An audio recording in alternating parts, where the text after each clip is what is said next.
의료 광고를 잘못 내어서 한 방에 훅 문을 닫는 이런 일들이 이제 생기기 시작한 것 같아요.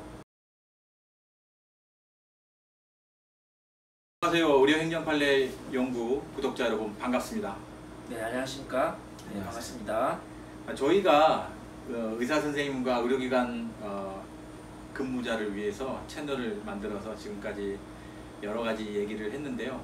최근 들어서 광고에 대한 얘기가 핫하게 올라오는 것 같아요. 질문도 많이 올라오고 또 의광심의 그런 일들도 굉장히 활발하게 복잡해지면서 좀 더 많은 이슈들이 올라와 있습니다.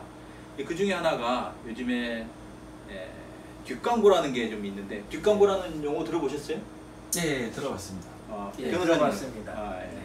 그 저도 처음에 딱 뒷광고 했을 때는 뭐지? 하고 이렇게 이제 찾아보니까 이게 이제 뒤에서 우리 뭐 이렇게 영어로는 뭐 테이블 밑에서 뭐 돈을 준다 이런 표현도 있고 뭐 그런데 어쨌든 남이 모르게 광고비를 줬는데 광고를 안 받은 것처럼 하면서 이제 광고를 해주는 거, 이런 걸 이제 뒷광고라고 하는 것 같아요.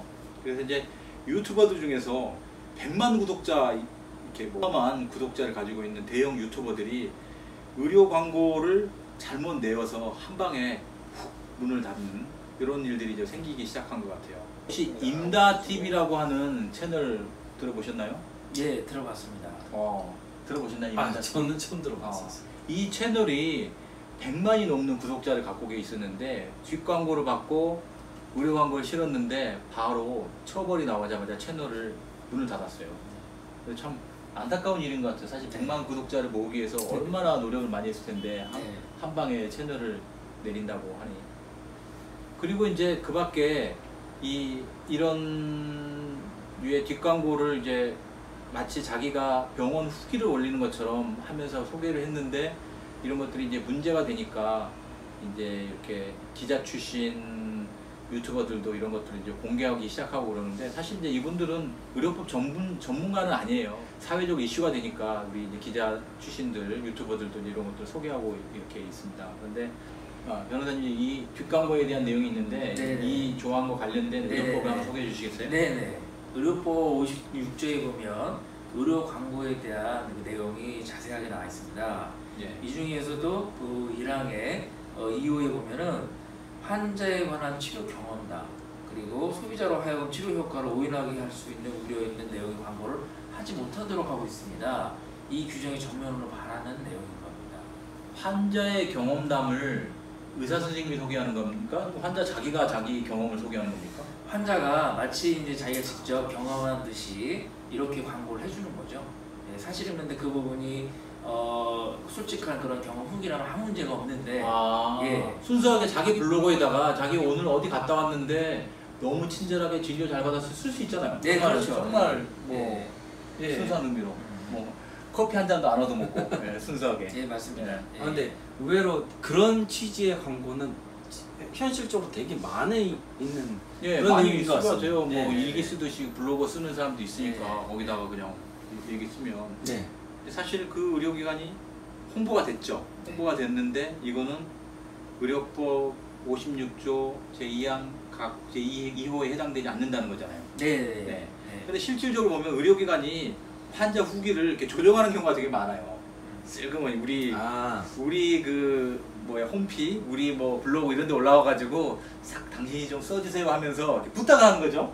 예를 들면 그냥 부탁만 하는 거라면 오히려 문제되지 않아요. 아니요. 여기서는 대가관계가 없어도 의료기관이 주체가 돼가지고 환자 경험담을 환자로 하여금 살짝 올리게 하는 거는 제가 법 위반이 될 것 같아요. 그것도 법 위반인데 실질적으로는 이제 혜택도 어느 정도 주는 거죠. 혜택 주면 이제 거의 증거가 확실한 거고. 그렇죠. 혜택을 주면, 근데 이 많은 유튜버들이 이제 적발돼서 문을 닫고 이런 유튜버들은 확실하게 뒤로 뭐 받은 정황들이 다 이제 나오는 거죠. 실질적으로 무료로 성형수술을 받거나 뭐 무료로 뭐 치료를 받은 그런 내역들이 있고, 실질적으로 돈을 받은 경우도 있고. 근데 이제 우리 유튜버들이 얘기하기로는 의료기관 후기를 내는 게 자기는 변호사도 다 이렇게 확인해 봤는데 죄가 안 되는 줄 알았다 이렇게 되는데 죄에 있어서 무지는 어떻게 되죠?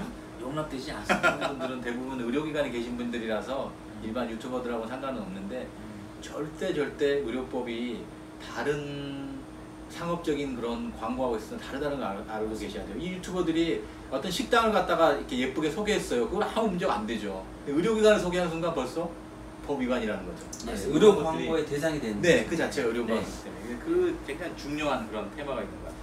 조금만 더 정리를 해서 좀 말씀드리면 의료법 56조에는 의료 광고를 할 수 있는 사람을 정하고 있는데 이게 의료기관 개설자나 의료인의 한정해서 의료 광고를 할 수 있도록 되어 있습니다. 따라서 직접 진료받은 환자라 하더라도 의료인이 아닌 이상, 의료기관이 개설자가 아닌 이상은 광고를 해서는 안 되는 거고, 여기서 더 나아가서 환자가 의료인이라든가 이런 분들로부터 어떤 그 광고비를 보이지 않게 받고서 뒷광고를 하는 이런 경우에는 더더군다나 허용되지 않는 것입니다. 의료법 56조 1항에서는 의료인하고 의료기관 개설자에 대해서만 의료 광고를 할 수 있도록 의료 광고의 주체에 대해서 규정하고 있습니다. 그리고 2항에서는 각각의 사례별로 세부적으로 의료 광고를 할 수 있는 사안, 할 수 없는 사안들을 규정하고 있습니다. 여기서 우리가 이 시간에 눈여봐야 할 부분은 2호에서 환자에 관한 치료 경험담 등 소비자로 하여금 치료 효과를 오인하게 할 수 있는 내용의 광고를 할 수 없도록 되어 있습니다. 따라서 1항과 2항을 종합적으로 고려해 볼 때는 아무리 본인이 치료를 받은 환자라 하더라도 의료인이나 의료기관 개설자가 아니기 때문에 광고를 해서는 안 된다.